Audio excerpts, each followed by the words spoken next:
حضرت ادریس علیہ السلام کے دور میں لوگ بدعمل ہو گئے تھے۔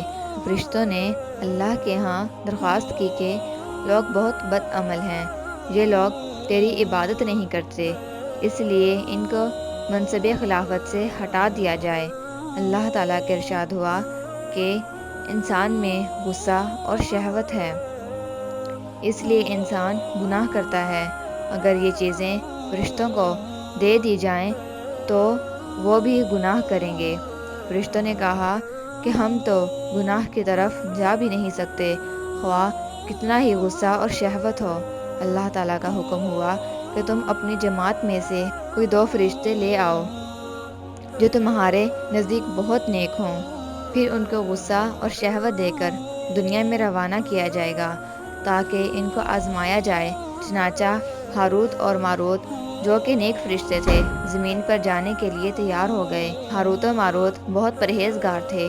جب انہیں زمین پر اتارا گیا تو ان کو کہا گیا کہ تم دونوں قاضی ہوگے جو کہ لوگوں کے درمیان انصاف کیا کرو گے، اور شام کو واپس آسمان پر اسم اعظم کے ذریعے آ جایا کرنا۔ یہ دونوں 1 ماہ تک آتے اور جاتے رہے۔ اسی مہینے میں ان کا عدل و انصاف بلند ہو گیا اور ان کے پاس بہت سے مقدمے آنے لگے۔ اسی طرح ایک روز ملک فارس کی ایک خوبصورت زہرا نامی عورت نے اپنے خاوند کے خلاف مقدمہ دائر کیا۔ ہاروت و ماروت اس کو دیکھتے ہی اس پر عاشق ہو گئے۔ ان دونوں نے بدعملی کی خواہش ظاہر کی۔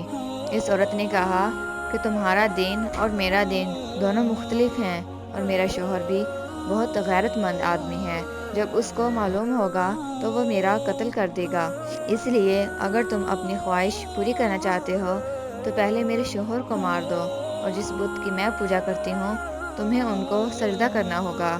اس عورت کی یہ بات سن کر ہاروت و ماروت نے منع کر دیا۔ وہ عورت تو اپنے گھر واپس آ گئی، مگر ان دونوں کے دل میں پیار کی آگ بھڑکا گئی۔ کچھ دن تو ہاروت اور ماروت نے برداشت کیا، مگر ایک دن ان دونوں نے اس عورت کو ملنے کے لیے پیغام بھجوا دیا، تو اس عورت نے ملنے کے لیے ان کو بلوا لیا۔ جب ہاروت اور ماروت اس عورت کے گھر پہنچے تو عورت نے بڑے خوب طریقے سے بناؤ سنگھار کیا ہوا تھا۔ عورت نے کہا کہ مجھے معلوم ہوا ہے کہ تم دونوں کو اسم اعظم کے نام آتے ہیں، تو اپنی خواہش کے حصول کے لیے یا تو مجھے اسم اعظم سکھا دو، یا اس بت کو سجدہ کرو، یا میرے شوہر کا قتل کر دو، یا پھر یہ شراب پی لو۔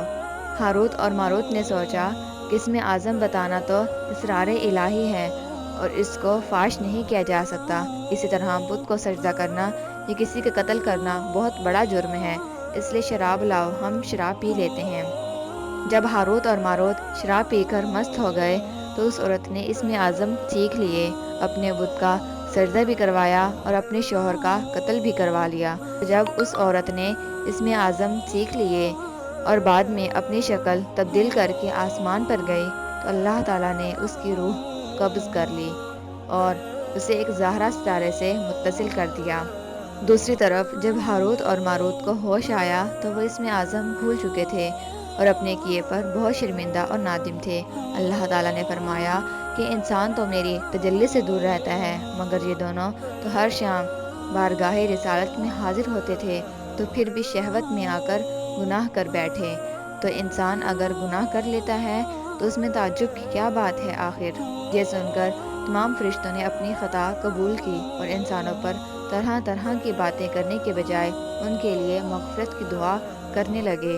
اس کے بعد ہاروت اور ماروت حضرت ادریس علیہ السلام کے سامنے حاضر ہوئے اور معافی کی درخواست کی۔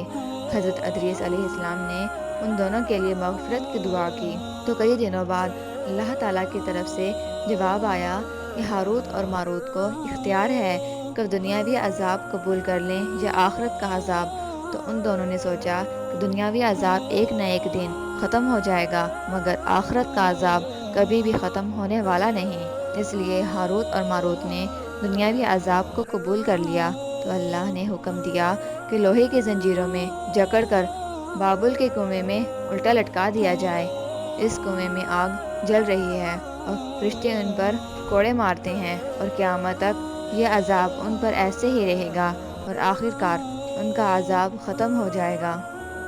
اگر آپ کو یہ ویڈیو پسند آئی ہے اور آپ اس چینل پر نیو ہیں تو ہمارے چینل کو سبسکرائب کریں اور ویڈیو کو لائک کریں اور دوستوں میں شیئر کرنا مت بھولیے۔